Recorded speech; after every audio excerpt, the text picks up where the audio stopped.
2 வார்த்தை இங்கிலீஷை வந்து இவங்க ப்ராப்பரா டிரான்ஸ்லேட் பண்ண முடியாது. இவங்க வந்து சமஸ்கிருதம் மனுஸ்மிருதி வரைக்கும் போயிடுவாங்க.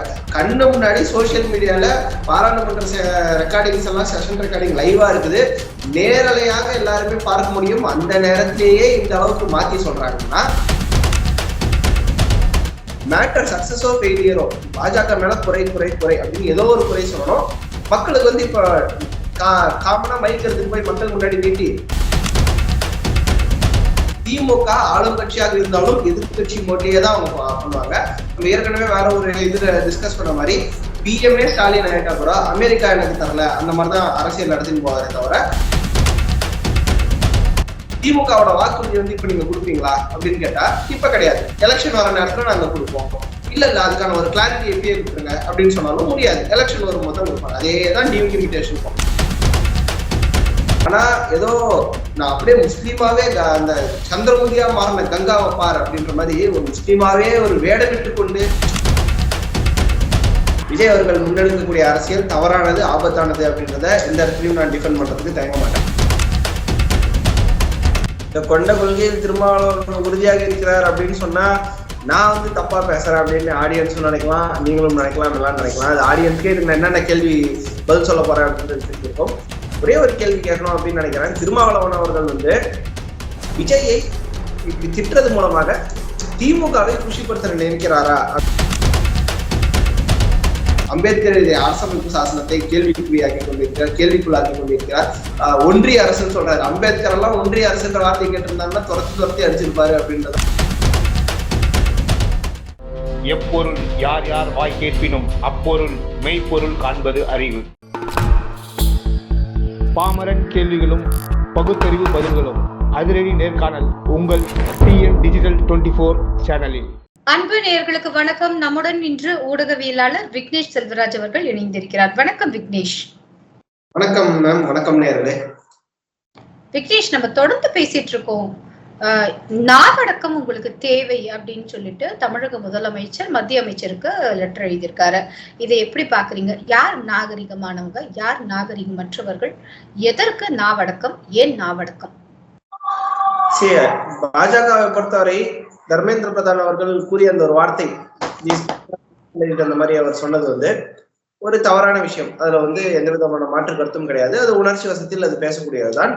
அண்ட் அதே சமயம் பாராளுமன்ற உறுப்பினர்கள் பேசக்கூடிய வார்த்தையை வந்து நீங்க கோர்ட்ல கேஸ் போடுறதோ இந்த டிஃபேமேஷன் அந்த மாதிரி போடுறதெல்லாம் முடியாது. ஏன்னா அம்பேத்கர் அவர்கள் உருவாக்கிய கொள்கைப்படி அந்த சட்டத்தின்படி பாராளுமன்ற உறுப்பினர்கள் உணர்ச்சி அவசத்தில் எது வேண்டாமானாலும் பேசலாம். வேணா மக்களுடைய பிரச்சனையை பேசுவதற்காக பாராளுமன்றத்துக்குள்ள வரும், நம்ம என்ன வேணாலும் பேசலாம். அதுக்காக நான் கேஸ் போட்டுருவேன் அப்படின்ற மாதிரி எல்லாம் சொன்னா அந்த பயத்துடனேயே பாராளுமன்ற மெம்பர்ஸ் எல்லாம் பேசுற மாதிரி இருக்கும். அதனால அது வந்து விளக்கு கொடுத்துடலாம் அப்படின்ற மாதிரி ஒன்று பண்ணாங்க. அப்படி பார்த்தோம்னா தர்மேந்திர பிரதான் அவர்கள் பேசுறதுக்கு மன்னிப்பு எல்லாம் கேட்க முடியாதுன்னு சொல்லிட்டு கூட போயிருக்கலாம். அது ஒன்றும் பிரச்சனை கிடையாது. பட் ஸ்டில் அவர் வந்து ஒரு நாகரிகமான அரசியல் பண்ணணும்ட்டு அதை நான் வாபஸ் வாங்கிக்கிறேன், நான் சொன்ன வார்த்தையை வந்து வாபஸ் வாங்கிக்கிறேன் அப்படின்னு அவர் சொல்லியிருக்காரு. சோ நான் அப்படி சொல்லல, அப்படி சொல்லி இருந்தா அது உங்களை ஹர்ட் பண்ணிருந்தா வாபஸ் வாங்கிக்கிறேன்னு சொல்லியிருக்காரு. வந்து பாத்தீங்கன்னா டிஎம்கே அரசியல்வாதிகள் வந்து இந்த மாதிரி நாகரிகம் இல்லாத மாதிரி நீங்க அரசியல் பண்றீங்க, அன்சிவிலைஸ்டு பீப்புள் மாதிரி நீங்க அரசியல் பண்றீங்க அப்படின்னு டிஎம்கேவோட எம்பிக்களை தான் குறிப்பிட வந்தா அது திமுகவின் ஊடக பலம் எப்படி அப்படின்றது தெரியும். அதாவது 2 வார்த்தை இங்கிலீஷை வந்து இவங்க ப்ராப்பரா டிரான்ஸ்லேட் பண்ண முடியாது. இவங்க வந்து சமஸ்கிருதம் மனுஸ்மிருதி வரைக்கும் போயிடுவாங்க. கண்ணு முன்னாடி சோசியல் மீடியால பாராளுமன்ற ரெக்கார்டிங்ஸ் எல்லாம் செஷன் ரெக்கார்டிங் லைவா இருக்குது, நேரலையாக எல்லாருமே பார்க்க முடியும். அந்த நேரத்திலேயே இந்த அளவுக்கு மாத்தி சொல்றாங்கன்னா இன்னும் அண்ணா காலத்துல இந்த தாத்தா காலத்து திமுக அப்படின்னு சொல்ற விஷயத்துல எல்லாம் எந்த அளவுக்கு இவங்க பண்ணிருப்பாங்க அப்படின்றத உங்களுடைய கற்பனைக்கே நான் விட்டுறேன். தர்மேந்திர பிரதான் அவர்கள் பேசியது தவறா? ஆம் தவறு. மன்னிப்பு கேட்டாரா? ஆம் கேட்டார். ஆனா யார சொன்னாரு, நீங்க யாரை திருச்சி பேசுறீங்க அப்படின்றது வேணும்.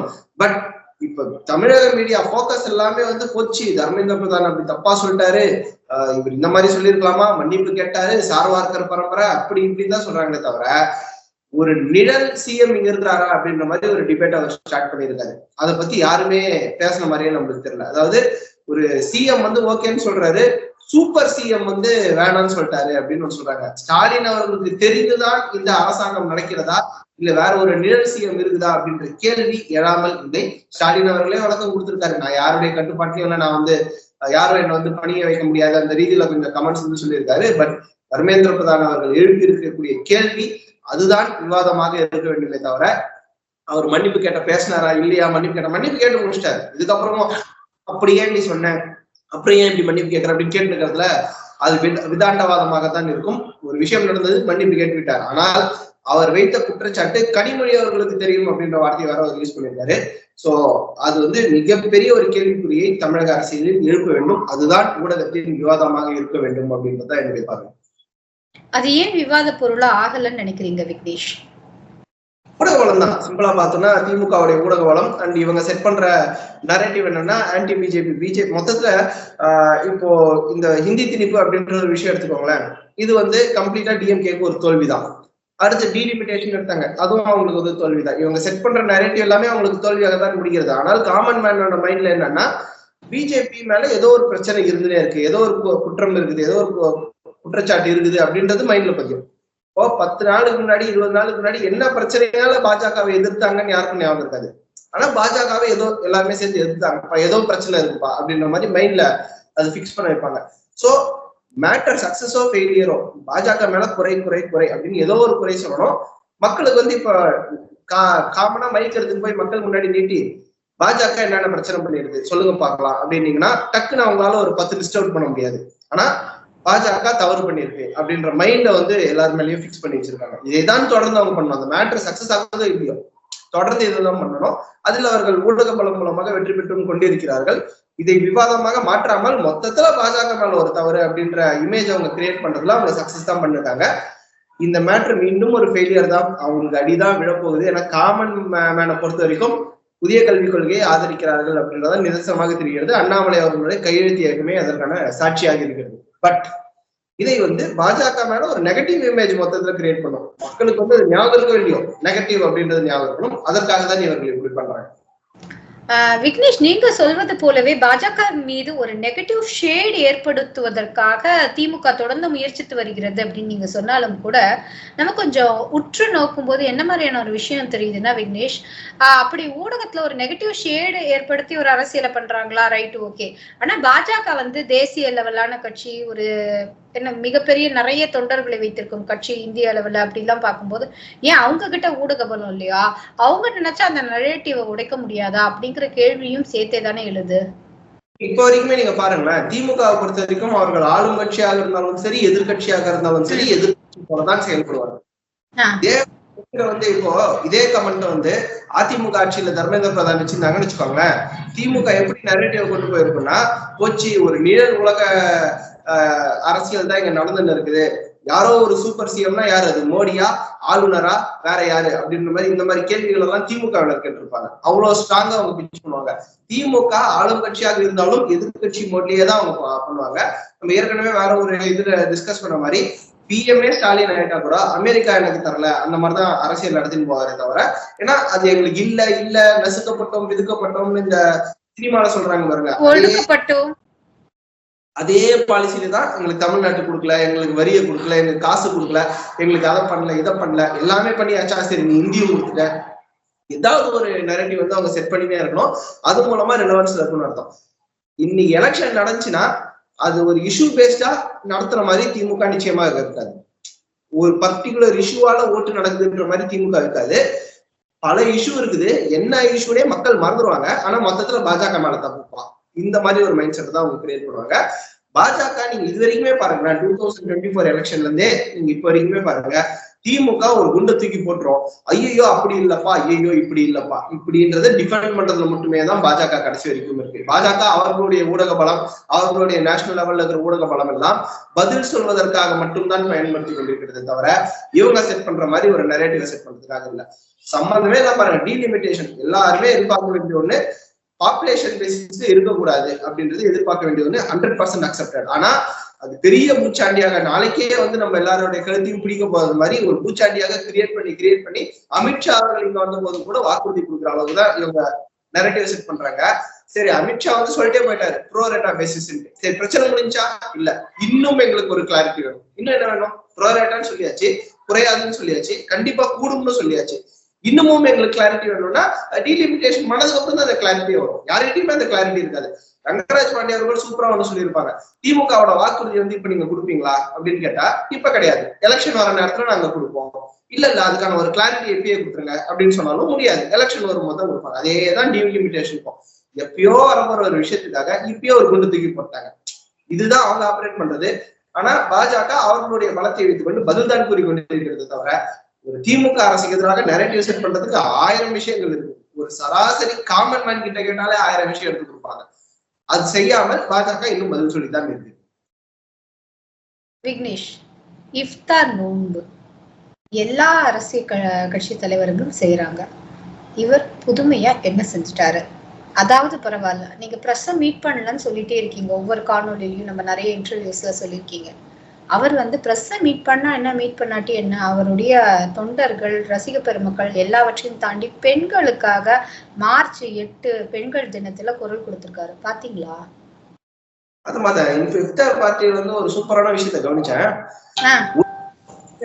ஒரிஜினல் முஸ்லீமே வந்து பேண்ட் ஷர்ட்டை போட்டுதான் அங்க வந்து இருக்கிறாங்க. இவர் அதை விட பெர்ஃபார்மன்ஸ் பயங்கரமா பண்ணுட்டு லுங்கியெல்லாம் கட்டிட்டு வந்தாரு. முஸ்லீம் அக்மார் முஸ்லீம் மாதிரி இருக்கணும் அப்படின்ட்டு. அதாவது அது ஆக்டர் டர்ன்டு பொலிட்டீஷியன் அப்படின்றத மீண்டும் மீண்டும் காமிக்கிறாரு. நம்மளுக்கு எந்த கெட்டப் போட்டாலும் பர்ஃபெக்டா ஃபிட் ஆகுது. ஸோ எப்படியும் நான் வந்து இந்த 69 படத்தோட நிக்க போறது இல்ல, அடுத்த முறை திருப்பி இப்ப எலெக்ஷன்ல தோத்துட்டு திருப்பி தான் நடிக்க வர போறேன், முஸ்லீம் கெட்டப் போட்டாலும் எனக்கு கரெக்டா இருக்கு பாருங்க அப்படின்னு ஒரு ஆடிஷனுக்கு ஒரு டெஸ்ட் மேக்கப் போட்ட மாதிரி தான் நான் அதை பாக்குறேன். ஓவர் பெர்ஃபார்மன்ஸ் அது.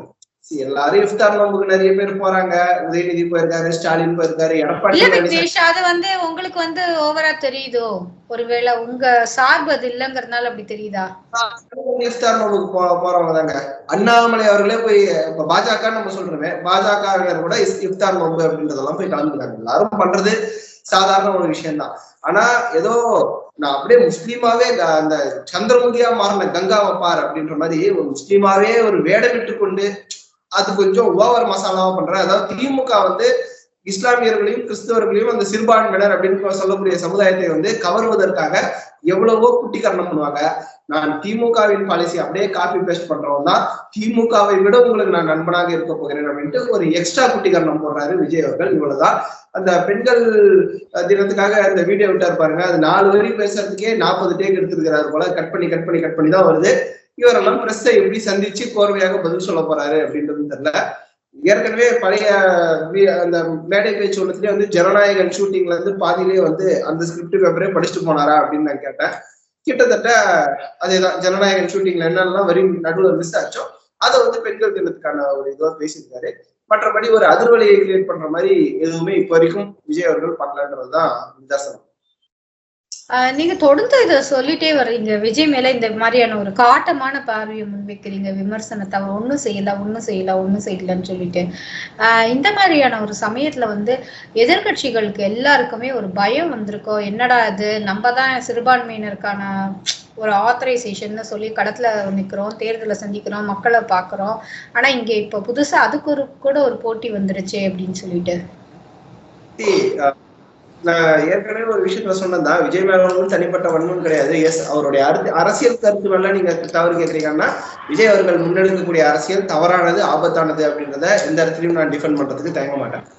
But at the same time Vijay அவர்கள் உண்மையிலேயே அந்த அதிர்வலையை ஏற்படுத்தக்கூடிய அரசியல் செய்யறாரா அப்படின்னு கேட்கும்போது நிச்சயமாக இல்லை. ஓகே, நீங்க சீமான் அவர்களுடைய அரசியல் கொள்கையில கூட எனக்கு வந்து உடன்பாடு இல்லை. ஆனா அதிர்வலையை ஏற்படுத்தக்கூடிய அரசியல், அதாவது விருப்பு வெறுப்புகளுக்கு அப்பாற்பட்டு பியூரா அரசியல் மட்டும் தான் பேசணும் அப்படின்னா சீமான் அவர்கள் சூப்பராக அரசியல் செய்யறாரு அப்படின்னு கூட நான் சொல்லுவேன். ஏன்னா 3 மாசம் இந்த பெரியார் இஷ்யூ வந்து ஒட்டுமொத்த camera focus, media focus, YouTube சேனல்ஸோட போக்கஸ் எல்லாத்தையும் தம்மேல வைத்துக் கொள்ற அளவுக்கு சாமர்த்தியமானவராக இருந்தார் சீமான் அவர்கள். விஜய் என்ன பண்ணாரு அப்படின்னு நான் கேட்கிறேன்.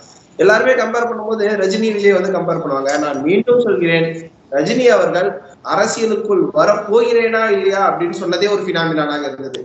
புதிய தலைமுறை, தந்தி டிவி, இந்த மாதிரி மெயின் ஸ்ட்ரீம் மீடியால ரஜினி அவர்கள் வெள்ளை நிற ஜிப்பா அணிந்து கொண்டு காரில் இருந்து புறப்பட்டார் அப்படின்றது ஹெட்லைன்ஸா வந்துச்சு. ஸ்டாலின் அவர்கள் பேசக்கூடிய பேச்சு அப்படியே அப்ரப்டா கட் பண்ணிட்டு ரஜினி அவர்கள் புறப்பட்டாரு அப்படின்றது நியூஸ் பண்ணாங்க. அதன் பெயர் தான் அதிர்வு. ரஜினி அவர்கள் ஒரு ட்வீட் போட்ட அதிர்வு இருந்துச்சு, வீட்டை விட்டு கிளம்பி ஏர்போர்ட்டுக்கு போறாருன்னா ஒரு அதிர்வு இருந்துச்சு, ஏர்போர்ட்ல பேட்டி கொடுத்தால் ஒரு அதிர்வு, கொடுக்காமல் போனால் ஒரு அதிர்வு இருந்துச்சு.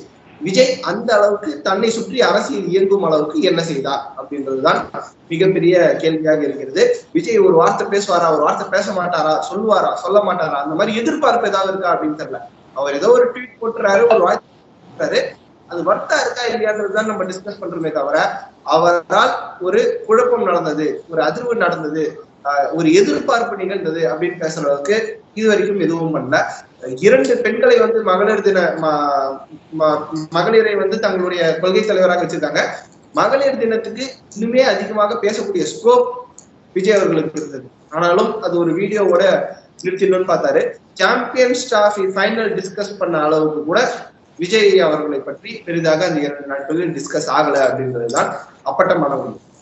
சாம்பியன் டிராஃபி டிஸ்கஸ் பண்ண அளவுக்கு எதை டிஸ்கஸ் பண்ணவில்லை விக்னேஷ்?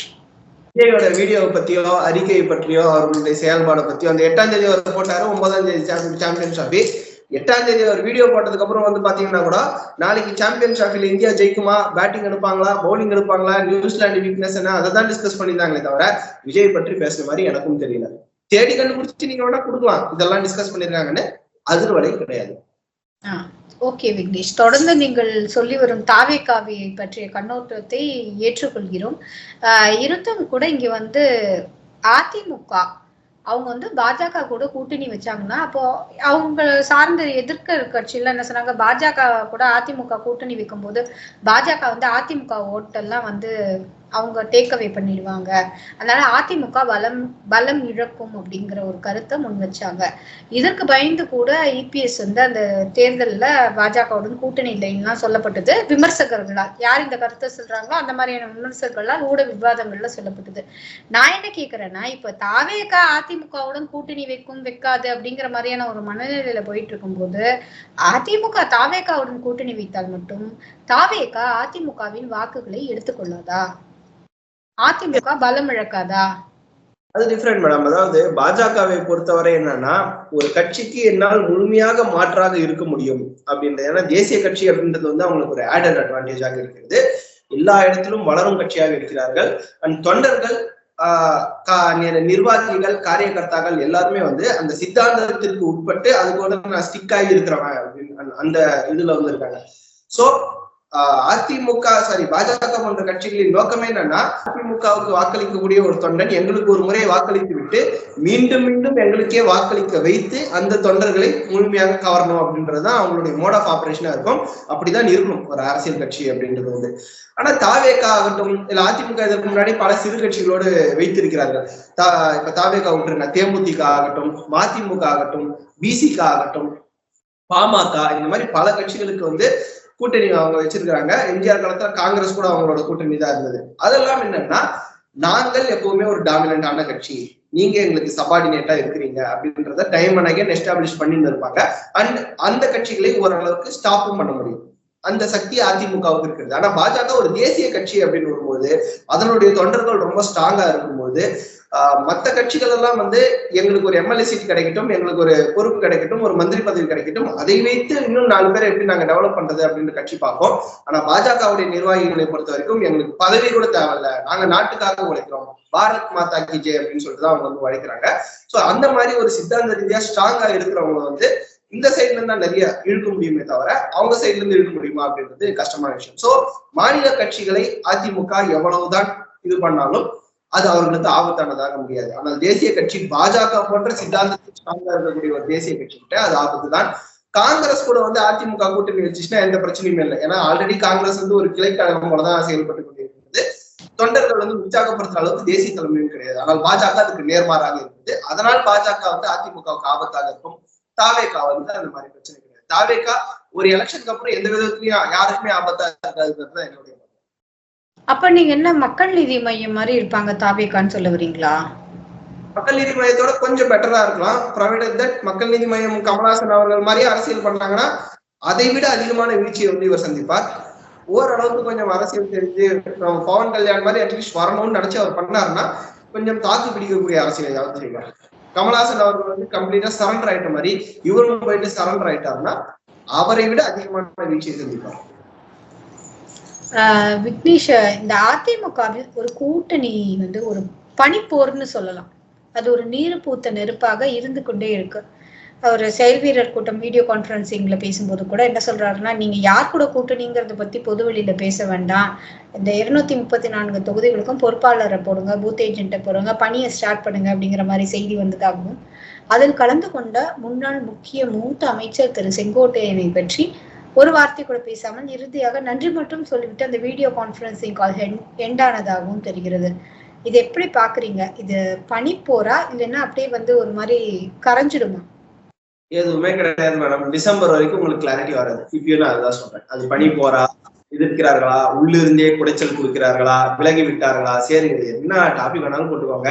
உங்களுக்கு டிசம்பர் 2025 வரைக்கும் எந்த விதமான கிளாரிட்டியும் கிடையாது. உடஞ்சாலும் சரி சேர்ந்தாலும் சரி டிசம்பர் 25 தான் அது டெட்லைன் வச்சுக்கணும். மாறாக டிசம்பருக்கு முன்னாடி உங்களுக்கு இதே மாதிரிதான் பிரச்சனைகள் இருக்குது. ஒரு குரூப் வேணும்னு கேக்குறாங்க, ஒரு குரூப் வேணான்னு கேக்குறாங்க. இந்த மாதிரிதான் நியூஸ் இருக்கும். இப்ப திமுக கூட்டணியை பொறுத்த வரைக்கும் பாத்தீங்கன்னா எல்லாருமே ஸ்ட்ராங்கா இருக்காங்க, அவங்க எல்லாம் தான் இருக்காங்கன்னு அர்த்தம். புதிதாக யாராவது சேருவாங்களா? இப்ப ஃபார் எக்ஸாம்பிள் பாமக இருக்குது.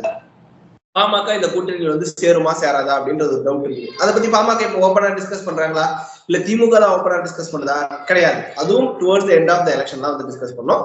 மற்ற கட்சியெல்லாம் ஆல்ரெடி கிட்டத்தட்ட கிளை கழகங்கள் மாதிரி மாறிட்டதால அவங்க அங்கேயே ஒட்டின்னு இருக்காங்க. வேற புது கட்சி வருதா இல்லையான்றது உங்களுக்கு எண்ட் ஆஃப் த டைம்ல தான் தெரியும். அதே மாதிரிதான் அதிமுக பாஜகவை பொறுத்த வரைக்கும் புதிதாக சேருவார்களா மாட்டார்களா அது எலெக்ஷன் டைம்கான ஸ்ட்ராட்டஜி தான். அது வரைக்கும் எல்லா தலைவர்களும் சொல்லக்கூடியது அந்தந்த பூத் ஏஜென்ட்ஸை ஸ்ட்ராங் பண்ணுங்க. 234 நம்ம தனியாடினா கூட நம்ம ஜெயிக்கிற அளவுக்கு கட்சி ஸ்ட்ராங் பண்ணுங்க. கூட்டணின்றது அப்புறம் பார்த்துக்கலாம். இது எல்லாரும் கொடுக்கக்கூடிய ஒரு மெசேஜாகத்தான் இருக்கும். அதான் பாக்குறேன். என்னுடைய பர்சனலான கணிப்பு அதிமுக கூட்டணி சமரசத்திற்கு தயாராக இருக்கும் அப்படின்றதுதான் என்னுடைய கணிப்பாக இருக்கிறது. நிச்சயமாக இருவரும் சேர்ந்தால்தான் திமுகவை வீழ்த்த முடியும்ன்றது. பாஜகவும் அதிமுகவும் சேர்ந்தால்தான் வீழ்த்த முடியும் அப்படின்றது இரண்டு தரப்புக்கும் நன்றாகவே தெரிஞ்சிருக்கிறது. சேருவார்கள் அப்படின்னு நம்புறேன். இதை யாரு என்ன ரிஸ்க் எடுக்க போறாங்க அப்படின்னு பாஜக சரி இன்னொரு தடவை திமுக ஆட்சிக்கு வந்தா கூட பரவாயில்ல, அதிமுகவை 0 பண்ணணும் அப்படின்னு நினைச்சு தனியா நின்னாங்கன்னா பாஜகவுடைய ஓட் பர்சன்டேஜ் குறையறதுக்கு வாய்ப்பு இருக்கு அப்படின்றதுதான் என்னுடைய கணிப்பு. அதிமுக அந்த ரிஸ்க் எடுக்குமா இல்லையா அப்படின்றத பார்க்கணும். பாஜகவை நான் 0 பண்றேன், இன்னொரு தடவை திமுக வந்தாலும் திமுக அதிமுக இருக்கணும்னு அதிமுக ரிஸ்க் எடுக்குதா அப்படின்றத பார்க்கணும். சோ யாரு எவ்வளவு ரிஸ்க் எடுக்கிறதுக்கு தயாரா இருக்கிறாங்க அப்படின்றதுதான் இந்த கேள்வி. யாரு எவ்வளவு ரிஸ்க் எடுக்கிறாங்களோ அதை பொறுத்துதான் தேர்தல் முடிவுகள் அமையும் அப்படின்னு சொல்லியிருக்கீங்க. திருமாவளவன் அவர்கள் மார்ச் 8 பெண்கள் தினத்துல பேசும்போது என்ன சொல்றாருன்னா, மறைமுகமா விஜய் சாடி பேசி இருந்த மாதிரி தெரிஞ்சது. இன்னைக்கு எல்லாருமே நேற்றிலிருந்து இன்று அரசியலுக்கு வராங்க, நாளைக்கே முதலமைச்சர் ஆகிடணும்னு நினைக்கிறாங்க. நான்லாம் அப்படி கிடையாது, கொண்ட கொள்கை உறுதியாக நின்றவன், கொள்கைக்காக போராடியவன் அப்படிலாம், கொள்கையில் களம் கண்டவன் அப்படிலாம் சொல்றாரு. இந்த கொள்கை என்ன, கோட்பாடு என்ன, இன்னமும் தான் தொடங்கிய இடத்தில் அதே ஒரு ஸ்ட்ராங் சிந்தனையோட, எந்த சிந்தனைக்காக அவர் இயக்கம் கட்சியாக மாற்றப்பட்டதோ அதே மாதிரிதான் இன்றும் திருமாவளவன் இருக்கிறாரா?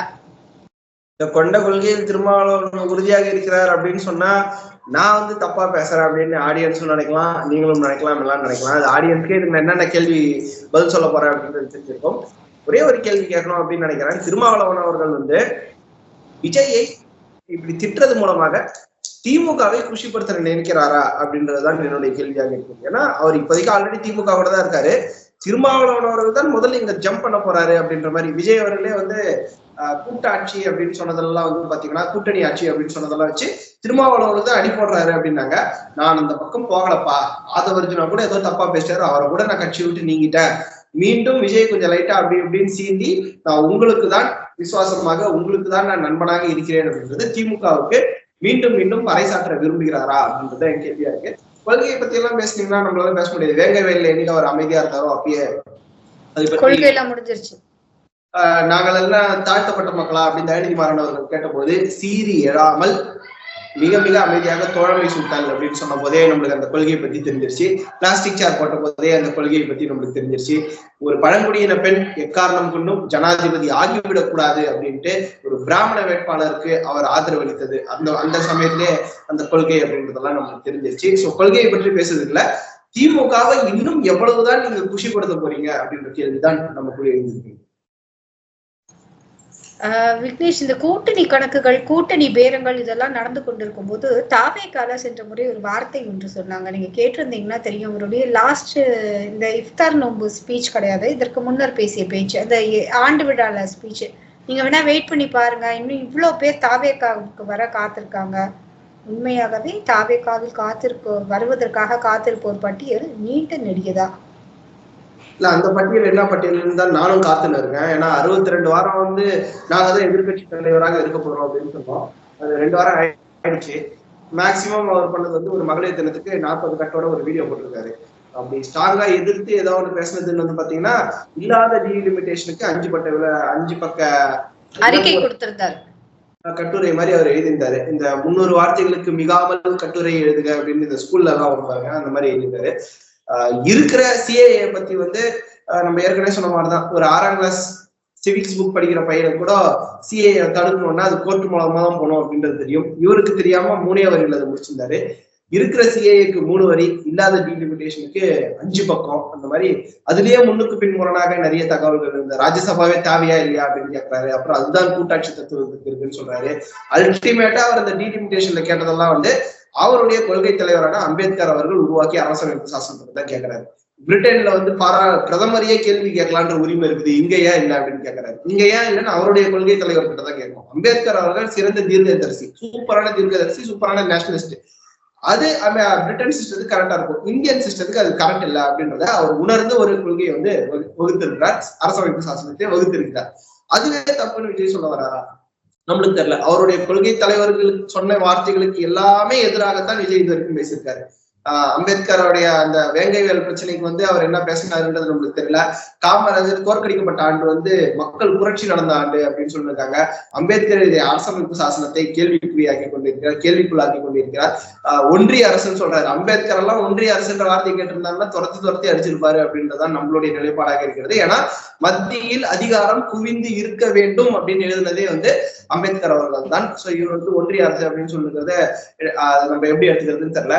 விஜய் அவர்கள் திமுகவை விட முன்னுக்கு பின் முரணாக எழுதுவதில் வல்லவராக இருக்கிறார் அப்படின்றதான் என்னுடைய அசம்ஷனா இருக்கு. ரொம்ப நன்றி விக்னேஷ். இத்துணை நேரமும் அழகாகவும் தெளிவாகவும் திமுகல வந்து திமுகவுக்கு முடிவுரை எழுத வேண்டும்னு விஜய் நினைத்தா கூட அவங்க வழியில தான் பின்பற்றுகிறார் அப்படின்னும், அவங்களுடைய கொள்கை தலைவராக இருக்கும் 2 பெண்களுக்கு பெண்கள் தினத்தை தாண்டி அந்த இடத்துல அவர் என்ன மாதிரியான மெசேஜ் சொன்னாரு, அவருடைய ப்ரீச்சிங்ஸ் என்ன கொண்டு போய் மக்கள் கிட்ட சேர்த்தாரு அப்படிங்கிறதையும், தொடர்ந்து இபிஎஸ் கூட்டணிக்கான கதவுகளை திறந்தே வைத்திருப்பார். டிசம்பர் வரை வெயிட் பண்ணுங்க, அதுக்கப்புறம் உங்களுக்கு நிறைய விஷயங்கள் தெரியும் அப்படிங்கிறதையும் சொல்லியிருக்கீங்க. பொறுத்திருந்து பார்க்கலாம் விக்னேஷ். இது போல் இன்னொரு சந்திப்பில் நேரம் பகிர்ந்தமைக்கு நன்றி, வணக்கம்.